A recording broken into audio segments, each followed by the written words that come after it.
नमस्कार, आप देख रहे हैं अपना बिहार और आपके साथ मैं हूं विवेक। और पहली बड़ी खबर हम आपको बताने जा रहे हैं मोतिहारी से, जहां ठेकेदार की गोली मारकर हत्या की गई है। ठेकेदार जयप्रकाश शाह की हत्या की गई है। बड़ी खबर, ड्राइवर को भी गोली लगी है, 3 गोलियां लगी हैं। निजी अस्पताल में चल रहा है इलाज। बताया जा रहा है कि चकिया के NH 27 पर बदमाशों ने गोली मारी है। बाइक पर सवार 2 अपराधी थे जिन्होंने फायरिंग की और जिसमें बताया जा रहा है कि ड्राइवर को भी गोली लगी है। तो मोतिहारी से इस वक्त की बड़ी खबर, निजी अस्पताल में चल रहा है इलाज। चकिया में किसी होटल में खाना खा रहे थे, वहीं पर क्या हुआ फ्रेंड को? क्या कैसे घटना कैसे हुआ? अब कैसे हुआ ये तो मैंने ठेकेदारी करते थे, बहुत तरह से मैंने लोगों का निगाह खराब था, इसलिए ऐसा हुआ। और मधुबनी में बिहार किसान कांग्रेस के अध्यक्ष हिमांशु कुमार के बेटे पर अपराधियों ने फायरिंग की है। कांग्रेस नेता के बेटे समेत 4 रिश्तेदारों पर फायरिंग हुई है। घटना बासोपट्टी थाने के सीरियापुर की है, जहां बाइक सवार अपराधियों ने कांग्रेस नेता हिमांशु कुमार के बेटे समेत 4 लोगों पर फायरिंग की। सभी घायलों को इलाज के लिए निजी अस्पताल में भर्ती कराया गया है। पुलिस ने इस मामले में 3 लोगों को गिरफ्तार किया है।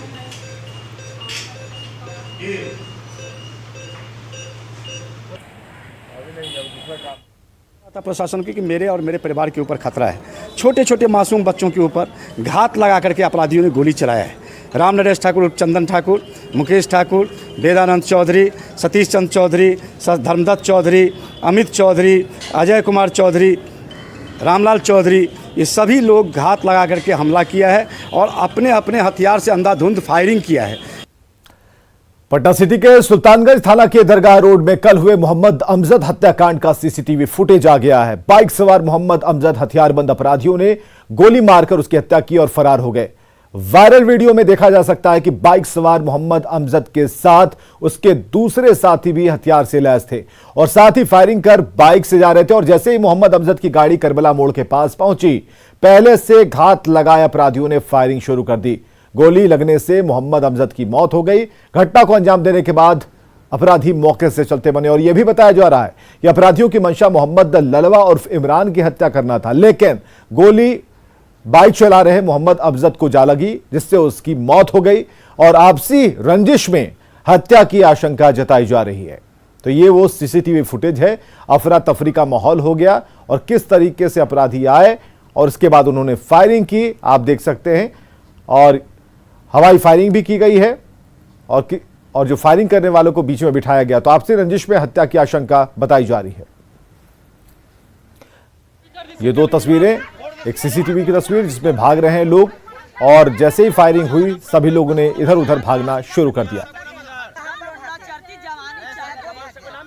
देखिए, ये जो बात आई है अभी, ये लोग जो केस किए हैं, एक व्यक्ति के पर नामजद किए हुए हैं और बाकी 3 अज्ञात लोगों पर। और कुछ वीडियो फुटेज की भी वायरल होने की बात आई है, जो अगल बगल के सीसीटीवी कैमरा थे, तो उन लोगों को भी हम लोग अभी देख रहे हैं। तो क्या किस रूप में पहचान हुई, वो लोग किस हथियार लिए हुए हैं और किस रूप में? देखिए, जो एक वीडियो दिखाया जा रहा है कथित तौर पर, तो उसमें इधर के भी जो लोग हैं उनके पास भी पिस्टल दिख रहा है। जो मृतक है उसके साथ जो व्यक्ति थे उनके पास, और हत्या होते हुए तो नहीं पाया जाना, लेकिन जो नाम आया है भोलू नाम के व्यक्ति का और उसके साथ और अन्य सहयोग। और गया में प्रेमी जोड़े के साथ मारपीट का वीडियो वायरल हो रहा है। जाति के नाम प्रेमी जोड़े को घंटों प्रताड़ित किया जाता रहा। प्रेमी जोड़े के साथ मारपीट, कुछ नहीं करेगा कोई कुछ नहीं करेगा। जाति जानने के लिए ज्यादती। जाति कौन है? सही पता ना। जाति के ठेकेदारों को देखिए।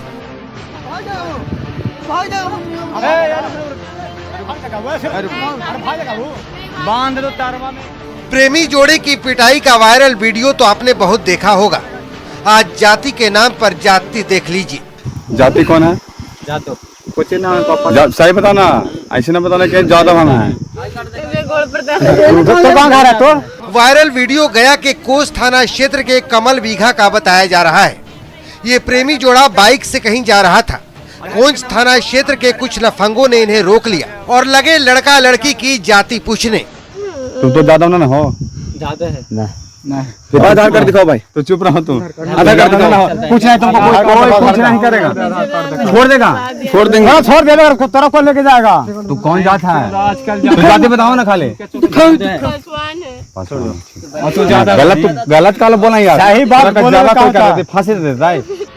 कभी कोई लड़की को छेड़ने की कोशिश करता तो कभी कोई लफंगा उसके पर्स को हाथ लगाता। इनकी जाति अब बर्दाश्त से बाहर हो गई तो लड़की ने यहाँ तक कह दिया कि वो आत्महत्या कर लेगी। आधार कार्ड दिखाओ। आपने दिखाएगा, आपने से नहीं, आपने दिखाएगा, दिखाओ आधार कार्ड दिखाओ। मोबाइल में फोटो रहता है, मोबाइल में तो दिखाओ, फेसबुक पे डाल देंगे फिर। हाँ मर जाओ, अभी थाना आएगा अभी।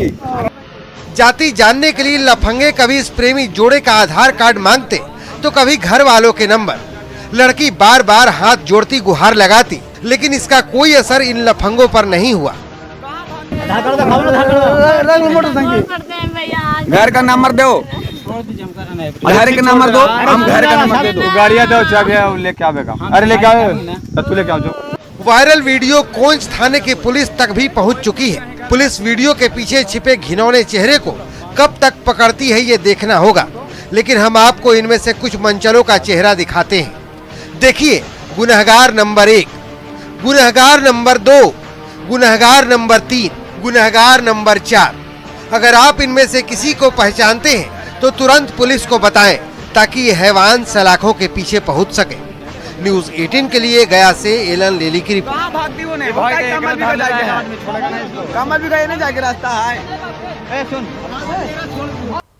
और पटना सिटी से बड़ी खबर, जहां युवक की गोली मारकर हत्या कर दी गई है। शनिचरा मंदिर के पास युवक की हत्या। बड़ी खबर पटना सिटी से, जहां युवक को मारी गई है गोली। शनिचरा मंदिर के पास युवक की हत्या की गई है। मृतक की पहचान अब तक नहीं हो पाई है। वजहों का खुलासा नहीं हो पाया है कि आखिरकार गोली क्यों मारी गई।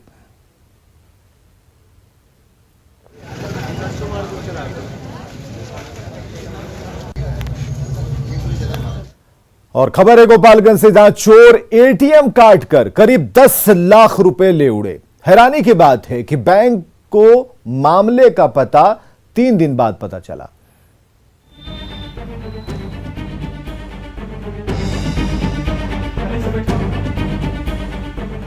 एटीएम के अंदर ऐसी तस्वीर आपने शायद पहले नहीं देखी होगी।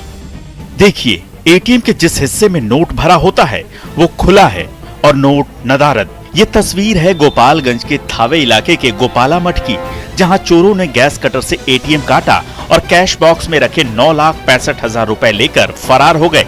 हैरानी की बात यह है कि बैंक को वारदात के 3 दिन बाद मामले का पता चला, क्योंकि इस एटीएम सेंटर पर कोई भी गार्ड तैनात नहीं था। यह घटना 13/5/2022 की है। रात्रि में 1:30 बजे के आसपास अज्ञात चोरों द्वारा हमारे एटीएम का शटर काट करके, ताला काट करके उसके अंदर प्रवेश किया। उसके बाद देखा गया कि गैस कटर से एटीएम मशीन को काट करके और पूरे के पूरे रुपया 9,65,000 रुपये उसमें था, वह पूरे रुपया निकाल करके कैसेट सहित जिसमें पैसा डाला जाता है वो ले करके उन्होंने फरार हो गया। बताया जा रहा है कि चोर बाकायदा पिकअप वैन से आए थे और बड़े आराम से वारदात को अंजाम देकर चलते बने। चोरी का वीडियो सीसीटीवी कैमरे में कैद हो गया है। पुलिस मामला दर्ज कर अब चोरों की तलाश में जुटी है। गोविंद कुमार, न्यूज़ 18, गोपालगंज। और राजधानी पटना के यदुवंश नगर स्थित NH 30 पर देर शाम सड़क के किनारे खड़े एक पिकअप वैन में पीछे से आती एक बेलगाम ट्रैक्टर ने टक्कर मारी। ट्रैक्टर के पिकअप वैन में टक्कर मारते ही ट्रैक्टर के इंजन में आग लगी और देखते ही देखते पूरा ट्रैक्टर जलकर खाक हो गया। इस दौरान पिकअप वैन और ट्रैक्टर दोनों के ड्राइवर मौके से फरार हो गए और सूचना मिलने पर फायर ब्रिगेड की टीम ने मौके पर पहुंचकर आग पर काबू पाया। हालांकि ट्रैक्टर तब तक जलकर पूरी तरह से खाक हो गया था।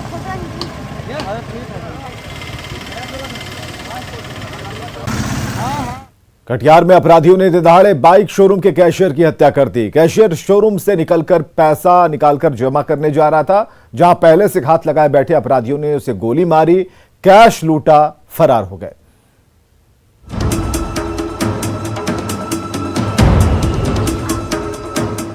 हीरो बाइक का ये शोरूम कटिहार के मुफस्सिल थाना इलाके के सिरसा चौक पर मौजूद है। इस शोरूम में कैशियर के तौर पर तैनात रजत कुमार सोमवार दोपहर को 6 लाख कैश लेकर बैंक में जमा कराने जा रहे थे। बैंक रोड के ठीक उस पार है, इसलिए एक साथी के साथ पैदल ही निकले थे, मगर चंद कदम आगे बढ़ते ही अपराधियों ने उन्हें गोली मारकर सारे पैसे लूट लिए।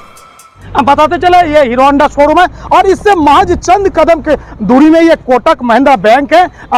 दोनों कैशियर और उनके साथ एक स्टाफ था, वो लगभग 6 लाख की रकम जमा करने जा रहा था और इसी दौरान गोली मारा गया है। आप देख सकते हैं खून के धब्बा अभी भी यहीं है। पुलिस टीम जांच पर पहुंची है। ये मुफस्सिल थाना क्षेत्र के शीर्षा का इलाका है। जो घटना हुआ है ये प्रत्यक्षदर्शी है। क्या हुआ है आइए बात करें, क्या हुआ है, घटना क्या हुआ है? हम और सर कैशियर पैसा जमा करने जा रहे थे तो अचानक 2 आदमी पीछे से आए और फायरिंग करना स्टार्ट कर दिए। तो डर से सर हम ऐसे होते हुए भाग गए और वहाँ से देखे तो सर एक आदमी था, हाफ टी शर्ट पहना हुआ था और व्हाइट रुमाल बांधा हुआ था और रेड कलर का बाइक था सर। आप लोग कौन चीज से थे? हम पैदल ही जा रहे थे। दिन दहाड़े हुई इस वारदात की खबर मिलते ही पुलिस वाले मौके पर पहुंचे। कैशियर को फौरन अस्पताल में भर्ती कराया गया, लेकिन उसकी जान नहीं बचाई जा सकी। मेडिकल कॉलेज भेजा गया है, जानकारी हुई कि डेथ हो गया। अभी धरपकड़ के लिए टीम निकल गई है और जल्दी ही गिरफ्तारी कर ली जाएगी। चूंकि कटिहार डिप्टी सीएम तारकिशोर प्रसाद का चुनावी क्षेत्र है, ऐसे में लॉ एंड ऑर्डर पर सवाल उठते ही डिप्टी सीएम ने एसपी को फोन कर जल्द से जल्द अपराधियों को गिरफ्तार करने के निर्देश दिए हैं। लेकिन सवाल है कि आखिर कटिहार में अपराधियों के हौसले इतने बुलंद कैसे हैं कि वो दिन दहाड़े बीच चौराहे पर किसी की भी हत्या करने से नहीं डरते। न्यूज़ 18 के लिए कटिहार से सुब्रत गुहा की रिपोर्ट। सुपौल से अगली खबर, जहां त्रिवेणीगंज अनुमंडलीय अस्पताल से लापरवाही की बड़ी तस्वीर निकलकर सामने आई। अस्पताल में सांप काटने की दवा नहीं है और यही नहीं, मरीज को समय पर ना तो स्ट्रेचर मिला और ना ही एम्बुलेंस।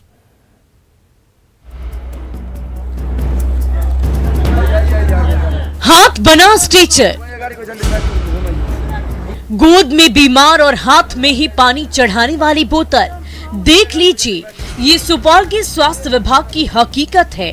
त्रिवेणीगंज अनुमंडल अस्पताल की बिल्डिंग तो चकाचक है, लेकिन अगर किसी को सांप काट ले तो दवा नहीं मिलेगी।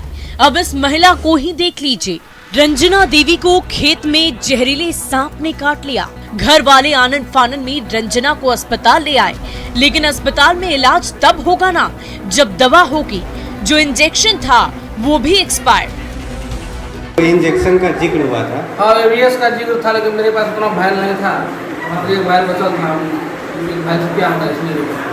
अभी स्थिति क्या है? अभी स्थिति स्टेबल था, हमने उसको सदर होगी। वो इंजेक्शन एक्सपायर भी था क्या? हाँ, उसका वाटर जो घुलने वाला है वो एक्सपायर था। खैर, अस्पताल में मौजूद स्वास्थ्य कर्मियों ने काफी देर तक बिना दवा के इलाज करने की खाना पूर्ति की और जब महिला की तबीयत बिगड़ गई तो रेफर कर दिया, लेकिन ना तो स्ट्रेचर दिया और ना समय पर एम्बुलेंस मिली।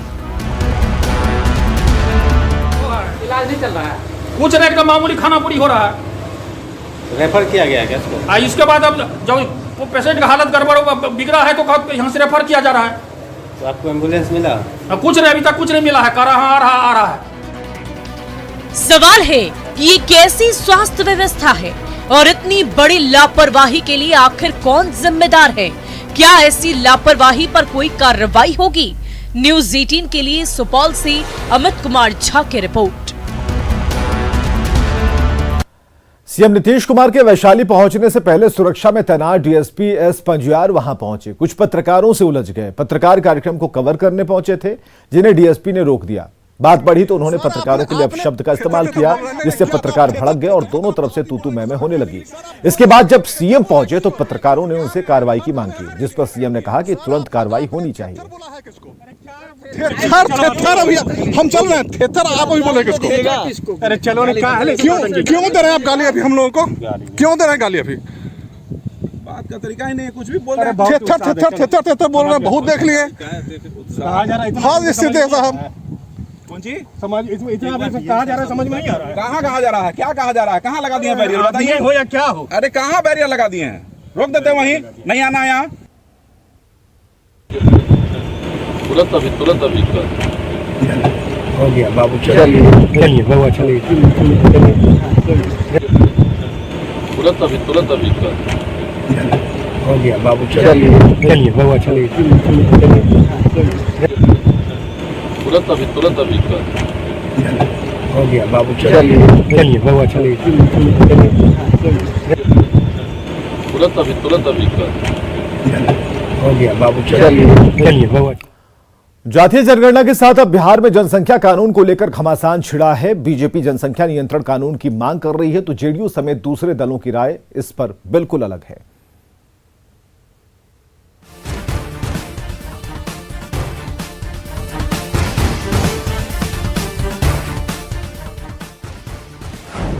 जनसंख्या नियंत्रण पर सियासत बेकाबू, जनसंख्या नियंत्रण कानून पर घमासान। जब से नेशनल फैमिली हेल्थ सर्वे की ताजा रिपोर्ट आई है, तब से जनसंख्या नियंत्रण को लेकर सियासत तेज है। जनसंख्या नियंत्रण पर तमाम दलों की राय हम आपको बताएंगे, लेकिन उससे पहले ये जान लीजिए कि एनएफएचएस की रिपोर्ट कहती क्या है। रिपोर्ट के मुताबिक भारत में संतान उत्पत्ति की दर में कमी आई है।